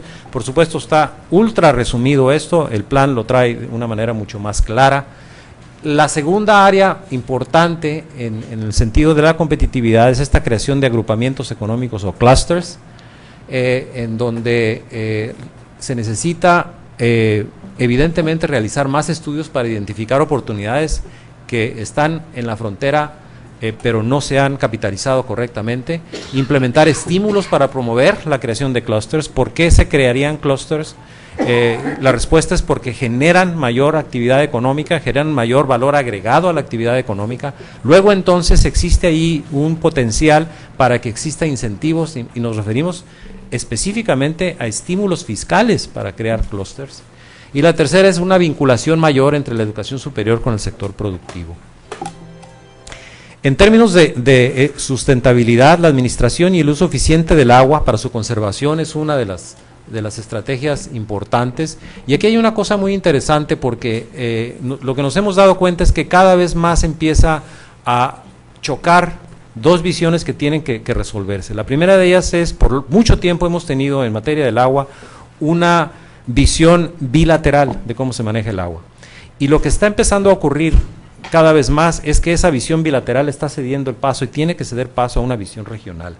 El caso frecuente, que estoy seguro que lo discutiremos mañana junto con el ingeniero Bernal, es el caso de acuerdos recientes sobre, por ejemplo, el río Colorado, en donde en efecto los dos países empiezan a reconocer valores que están del otro lado de la frontera para generarnos esta visión regional. Diversificar fuentes de abastecimiento y hacer programas de uso eficiente del agua en ciudades como el reuso del agua, redondean todo lo asociado al agua. Reforzar instituciones ambientales, es decir, continuar con la expansión del mandato del Banco de Desarrollo de América del Norte y COSEF, que ambos estarán presentes mañana discutiendo esto, y el desarrollo de aquel concepto de estudio de impacto ambiental transfronterizo que desde 1994 se gestó, pero todavía no se logra concretar, son parte de lo que hemos identificado como sumamente importante. Y luego, en términos de consumos de energía, el promover la eficiencia energética, pero también usos de energía renovable, es una agenda que la verdad es que estando en esta región no tendríamos, nos veríamos omisos si no reconociéramos que a nivel mundial no existe otra región en el mundo que tenga el potencial que tiene la región México-Estados Unidos para generar energía renovable, energía solar, por la latitud en la que está la frontera, por la complementariedad de las ingenierías en México con el desarrollo científico en Estados Unidos. La energía renovable sigue siendo un porcentaje despreciable de lo que se genera en materia de energía y no tiene justificación en esta región. Las estrategias de seguridad están tratando también de conciliar su punto de vista en términos de cómo agilizar y cómo no sacrificar seguridad. Modernizar entonces los sistemas de inspección están presentes en este plan indicativo como necesario. Remediar el retraso en inversión de infraestructura, que es un asunto que nuevamente golpeamos a los amigos federales de ambos lados de la frontera, en el sentido de cuánto vale el tener una inversión adecuada, y luego afrontar el crimen organizado mediante estrategias más diversas, porque claramente en la convergencia de México-Estados Unidos existe una actividad diferente a la que se da en otras latitudes del país, y entonces la necesidad de que tratemos de fusionar intereses locales con los intereses federales, la denuncia ciudadana, la asistencia técnica de corporaciones mexicanas con Estados Unidos, son entre otras estrategias delineadas aquí. Finalmente, las estrategias de calidad de vida, creando espacios abiertos en ciudades más seguras y más habitables, las oportunidades educativas y de empleo que también están aquí, el impulsar el conocimiento de ambas lenguas fíjense cómo ahora ha entrado en sustitución a lo que originalmente se hablaba de actualizar el inglés en México. Realmente ahora se trata del bilingüismo en ambos lados de la frontera, como un fenómeno que va a mejorar la calidad de vida porque va a generar nuevas experiencias de carácter cultural en ambos lados de la frontera, y ya no digamos esto lo que imprime para el desarrollo económico. La reducción de la pobreza y la desigualdad, que ya lo mencionó aquí el maestro Franco, es también parte de lo que existe aquí. Al final del día, la versión 2.0 son 63 estrategias y 112 acciones que están más o menos divididas, no más o menos, exactamente divididas en esos números que se ven ahí.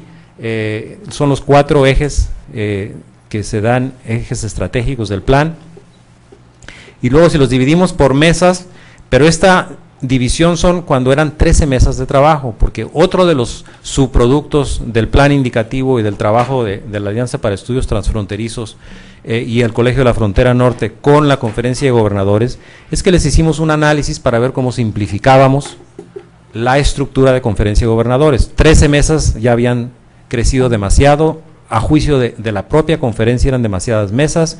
Se hizo un análisis de clúster y un análisis de centralidad para encontrar cuáles mesas se podrían combinar, y esta es el resultado que en la primera conferencia de gobernadores fronterizos en la que se dio esta nueva estructura fue en Nuevo México el año pasado.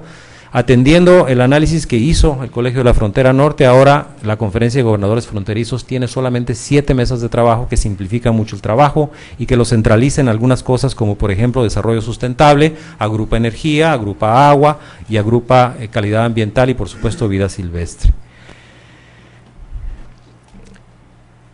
Finalmente, hay una, en el documento del 2.0, hay esto de ver cómo le hacemos para generarnos una evaluación de las mesas de trabajo. Fíjense ustedes que cuando empezamos nosotros a trabajar con Conferencia de Gobernadores, la percepción es que esta mesa de trabajo que está operando funciona bien. ¿Por qué dices que funciona bien? Bueno, porque se reúnen anualmente y entonces funciona bien. El único indicador que existía era la regularidad con la que se reunían. Y luego había algunos que decían, mira, el año pasado hicieron en su declaratoria conjunta una iniciativa sobre el tema A, y ahora otra vez están hablando sobre el tema A. Luego entonces le dan seguimiento a sus acuerdos. Es decir, ese era el segundo indicador. Nosotros lo que hicimos fue presentar un análisis en donde decimos, bueno, la organización, qué tanto se organizan, es decir, las reuniones, y si asisten o no los delegados, y si se comunican realmente, se hacen sus minutas, las hacen en ambos idiomas. Ese es para nosotros cómo se organiza una mesa. La visión que tiene, es decir, ¿están realmente en una visión estratégica o están deambulando de un tema a otro? Ese es un segundo factor. El tercer factor es si se comunican extramuros de Conferencia de Gobernadores, es decir, si realmente entran en contacto con los alcaldes, si entran en contacto con los gobiernos federales, con el sector privado. Esa es gestión. Y el cuarto es, ¿realmente tienen impacto? Este modelo de 4 factores para evaluar las mesas de trabajo es lo que ustedes van a ver también en la última de las partes en este documento del plan indicativo. Y yo les agradezco mucho su atención y ahora le cedo la palabra nuevamente aquí a nuestro moderador. Muchas gracias. Bueno, ahora con mucho gusto presentamos al doctor Francisco Lara, que va a presentar el índice de desarrollo fronterizo y página web de esta alianza para estudios transfronterizos, asistido por la maestra Mayra Melgar. Buenas tardes. Realmente es un placer estar aquí y tener la oportunidad de escuchar y de presentar el trabajo que hemos estado haciendo en la Alianza de Estudios Transfronterizos. Yo quisiera empezar mi comentario, que va a ser breve, enfatizando 2 cosas. Se habrán dado cuenta de que nosotros enfáticamente usamos la palabra transfronterizo. No hablamos de fronterizo, no hablamos de binacional, no hablamos de bilateral, sino que estamos hablando de lo transfronterizo. Y la idea esencial es que es posible concebir un área de planeación, un área para la gestión del desarrollo que incluye ambos lados de la frontera. Hasta dónde en cada lado de la frontera es una cosa que no está muy claramente definida, pudieran ser los municipios y condados, pudieran ser las áreas urbanizadas dentro de los municipios que colindan la frontera, podrían ser los estados, o podría ser un espacio administrativo como el que usa, por ejemplo, COSEF y NatBank para implementar sus distintos programas. Esa es una parte que todavía no hemos, diríamos, definitivamente resuelto en la reflexión. De lo que sí estamos claros es de que es posible pensar en la región transfronteriza, un espacio en donde existen interacciones intensas que se expresan en flujos de personas, en flujos de mercancías, en flujos ecosistémicos naturales, en la gestión de una identidad híbrida que se tiene que transformar en algún momento en una identidad de gestión del desarrollo. Y esa es la parte que hemos estado tratando de hacer, tanto a través de la formulación del plan indicativo, como a través de la parte que a mí me toca presentar, que es el desarrollo del sistema de información transfronteriza. El plan nos presenta una visión de la frontera, una visión que todavía no está, diríamos, cuajada, que no existe en términos institucionales, como se observaba hace un momento. Es una idea que de alguna manera es cuestionada de ambos lados de la frontera, porque es un concepto complejo, es un concepto que de alguna manera captura muchísimas de las contradicciones que caracterizan todo lo que tiene que ver con la frontera, la colisión entre las ideas de soberanía y de control del territorio que son típicas del concepto del Estado Nacional. Aún así nosotros pensamos que es posible pensar en esa región transfronteriza. La mejor manera de imaginarnos esa región es pensando en la región y expresándola en el plan, y también tratando de medir qué estamos haciendo los distintos actores, los actores públicos, los actores privados, los actores del sector social y también la academia, en mover el desarrollo de esa región. La segunda cosa que yo quiero decir es que es importante entender que el concepto de desarrollo en el contexto de la región transfronteriza México-Estados Unidos es un concepto peculiar. Sabemos que hay muchas relaciones y que existen complementariedades, pero también entendemos que hay enormes disparidades, enormes asimetrías, enormes diferencias. Entonces, el plan indicativo y en el trabajo que hemos estado haciendo en el sistema de información transfronteriza, hemos puesto como principios en la conceptualización de estos procesos dos ideas. Uno, que es posible mover los indicadores de desarrollo de la región transfronteriza arriba. Sabemos, por ejemplo, que muchos condados en los Estados Unidos, en la frontera de Estados Unidos, se encuentran entre los más pobres de ese país, en donde los niveles de desempleo son altísimos, como en Imperial Valley, por ejemplo, o los niveles de población que experimentan niveles de pobreza elevadísimos en el sur de Texas, en Nuevo México, son consistentemente altos. Hay un problema de rezago en donde es posible pensar en la necesidad de elevar indicadores básicos de bienestar, indicadores básicos de competitividad para la población, para los dos lados de la frontera. Y a la vez que se elevan esos indicadores de desarrollo para los dos de la frontera, también cerrar la brecha, también cerrar la disparidad que existe entre México y los Estados Unidos. Casi todos los indicadores que hemos revisado como parte del proceso de elaboración del plan y de la generación del sistema de información transfronteriza nos indican una profunda disparidad en el área de competitividad, en las áreas de educación y cultura, de calidad de vida, de salud, del medio ambiente, que es importante reconocer, poner al frente en el proceso de planeación y tratar de cerrar esa brecha. Entonces esos son los dos preceptos, diríamos, que guían el trabajo que hemos estado haciendo. La idea de que la región transfronteriza se puede construir, nosotros lo estamos construyendo diariamente a través de nuestro trabajo de investigación y a través del discurso y la formulación de mecanismos que faciliten la cooperación. Y la segunda es que el desarrollo en el caso de la frontera es particular en el sentido de que nos interesa mejorar indicadores de bienestar y de competitividad y de sustentabilidad en ambos lados, a la vez que cerramos las brechas que existen entre ambos lados de la frontera. El sistema de información transfronteriza tiene cuatro componentes. El primer componente del sistema de información transfronteriza, y ahorita les vamos a mostrar un website en donde estamos tratando de desplegar el trabajo que hemos hecho.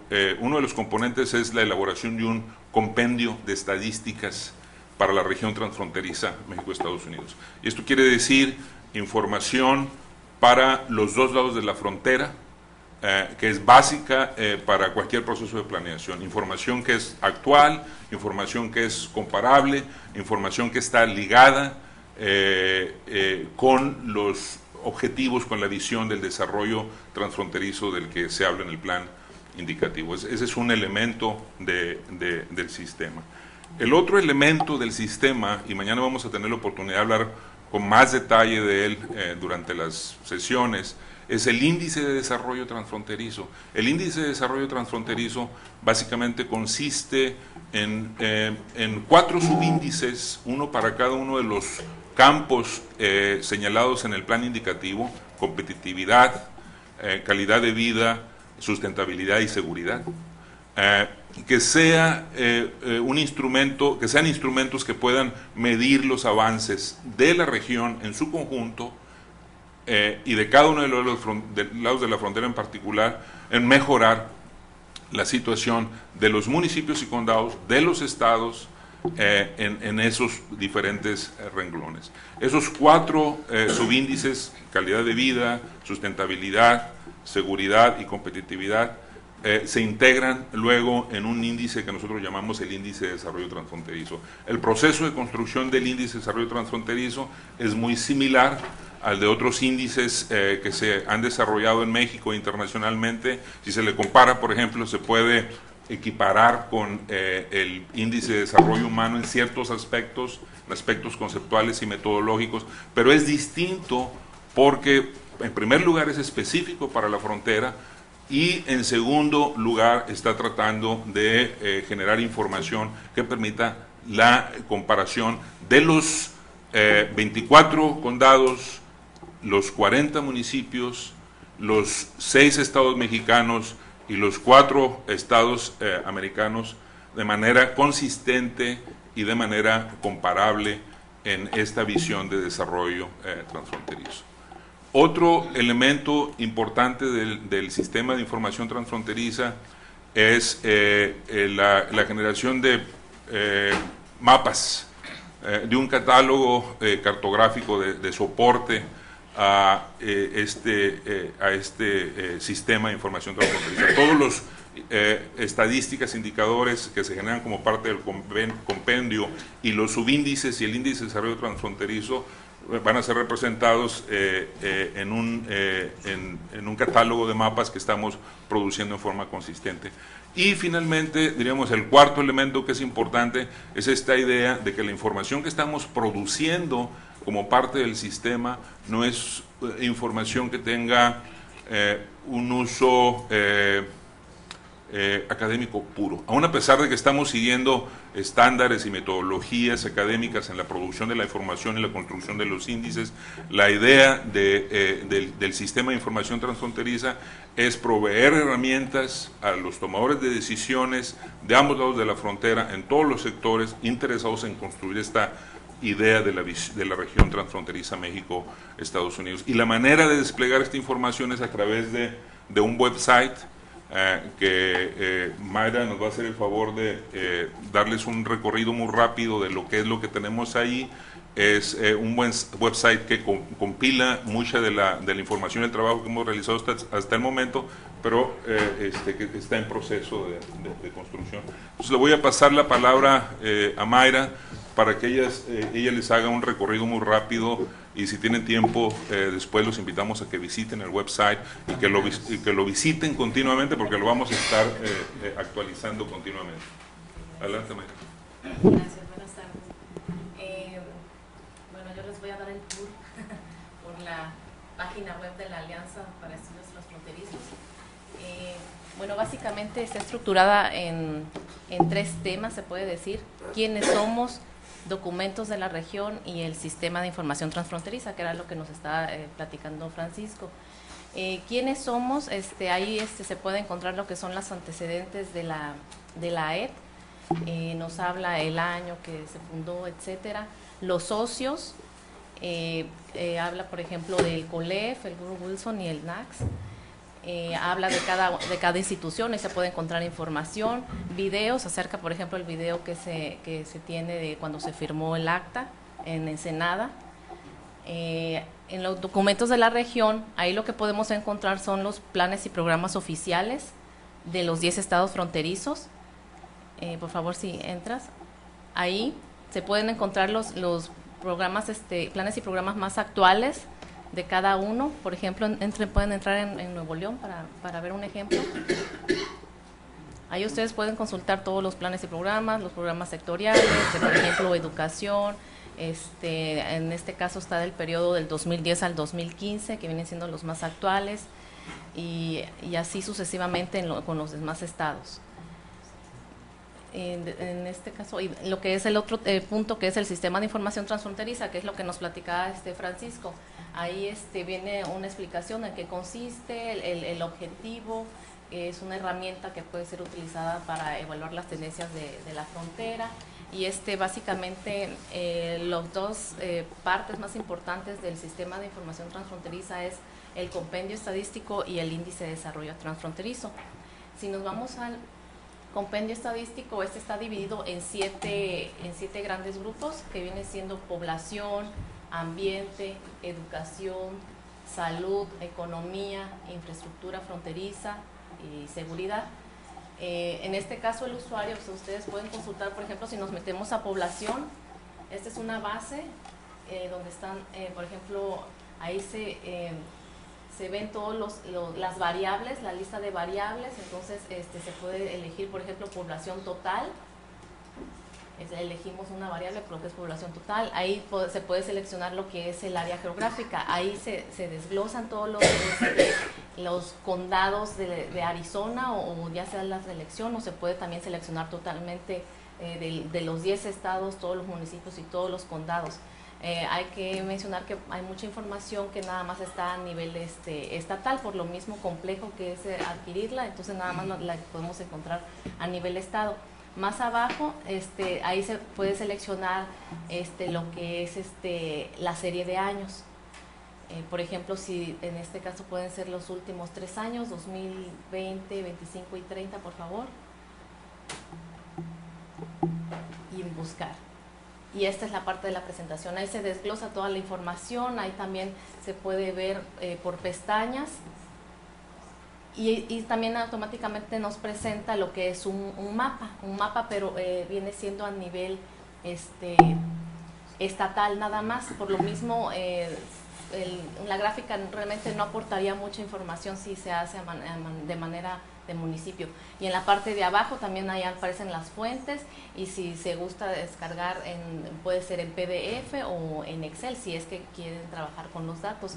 Y esa es la manera ya de la descarga fácil en PDF. Y en la otra sección viene siendo lo que es el índice de desarrollo transfronterizo. Y aquí era lo que nos platicaba Francisco, por ejemplo, en qué consiste, que está estructurado de 4 subíndices que vienen siendo los rectores del plan indicativo, lo que es competitividad, sustentabilidad, calidad de vida y seguridad. Y en la parte de abajo, ahí podemos ver, se puede descargar lo que es el subíndice de competitividad. Ahí está un análisis de lo que se ha hecho, se presentan gráficas, se presentan los datos de qué municipio y condado es el más competitivo en la frontera, que viene siendo San Diego y Tijuana del lado de México. También se presentan de manera bilingüe, y está todo el análisis de lo que viene siendo este subíndice. También se presentan los mapas, que era lo que comentaba Francisco. Ahí podemos observar por tonos el nivel de competitividad de cada lugar. La página la tenemos también en inglés, de todo está, es bilingüe de hecho. Si le dan por favor en inglés. Y bueno, ahí también se puede ver lo que van a algunos eventos, por ejemplo, como el coloquio, los documentos del estado de la frontera, y pues el contacto, ¿no? Donde pueden contactarnos, y realmente es toda la información y todos los trabajos que está haciendo, produciendo la ET. Y pues los invitamos a que naveguen ahí en la página.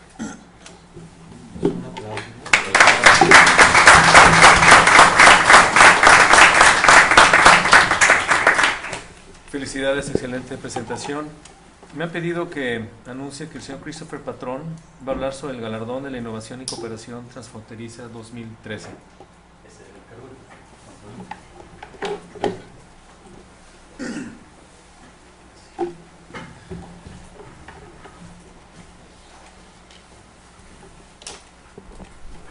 Este es un anuncio, una primicia. Bueno, entre los productos que tenemos dentro de la Alianza de Estudios Transfronterizos, tenemos 2 años realizando una edición del galardón a la cooperación e innovación transfronteriza México-Estados Unidos. El primero se organizó en el 2011 y el segundo el año pasado, y apenas vamos a empezar a sacar la convocatoria para este año, pero es importante que les anunciemos de qué se trata el galardón y un poquito de su historia, ¿no? Como decía Francisco, nuestros productos en realidad tratamos de utilizar la palabra transfronteriza en vez de solo fronteriza, porque es algo que está buscando premiar programas que no solo estén de un lado de la frontera o del otro, o solo por ser fronterizos, sino que porque cruzan la frontera y porque existen de los dos lados, ¿no? Y que da paso a una cooperación. El galardón es una iniciativa para la alianza, de la Alianza de Estudios Transfronterizos, y su objetivo ha sido y es reconocer las experiencias extraordinarias de cooperación transfronteriza a nivel local y estatal entre ambos países. Es importante mencionar que se reconocen las experiencias, no solo las organizaciones o quienes o las agencias de gobierno que hacen esta cooperación, sino la experiencia que se está dando entre las agencias y las organizaciones de ambos lados de la frontera.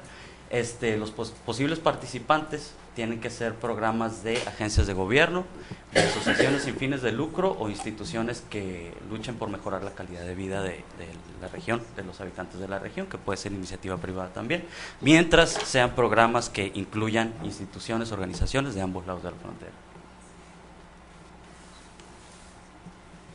Como dije hace un momento, hubo ediciones en el 2011 y el 2012. La primera edición se realizó dentro del marco de la Conferencia de Gobernadores Fronterizos, y estos fueron los 4 proyectos o las 4 experiencias premiadas. Los 2 museos de arte de Ciudad Juárez y El Paso, que estaban haciendo tuvieron una experiencia de un punto de encuentro cultural entre México y Estados Unidos, y ahí están los demás. En el sitio web de la Alianza podremos encontrar esta información también, y la publicación que se hace después de nombrar a los ganadores del galardón. En la segunda edición, que se realizó en Phoenix en el 2012, estos fueron los 4 ganadores, y este año, en esta edición, se reconoció el trabajo a lo largo de estos últimos años del Banco de Desarrollo de América del Norte.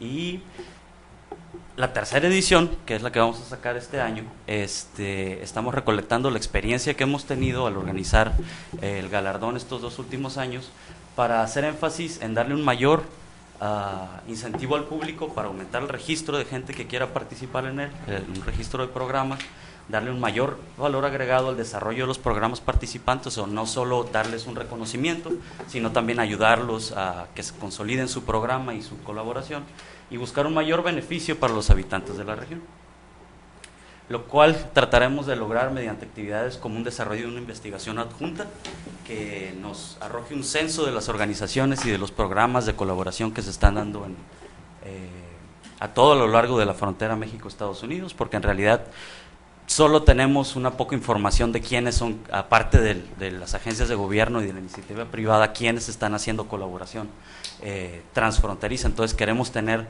como una visión de quiénes son los participantes y quiénes más existen haciendo colaboración en la frontera.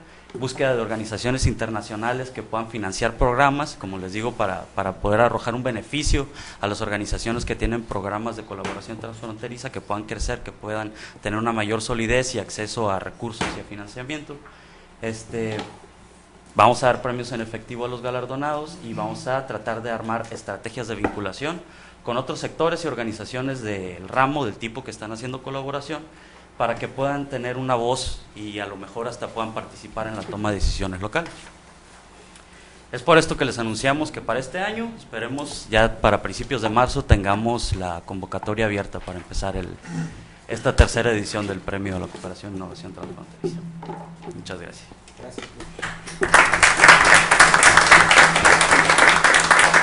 Bien, muchas gracias. Terminamos esta tarde muy rica en ideas. Ya tenemos la visión general de lo que es esta gran planeación transfronteriza y nos vamos motivados para mañana, que son la presentación de los subíndices. Entonces, desde las 8:30 estaremos aquí presentes hasta después de la hora de la comida. Muchas gracias y buenas noches.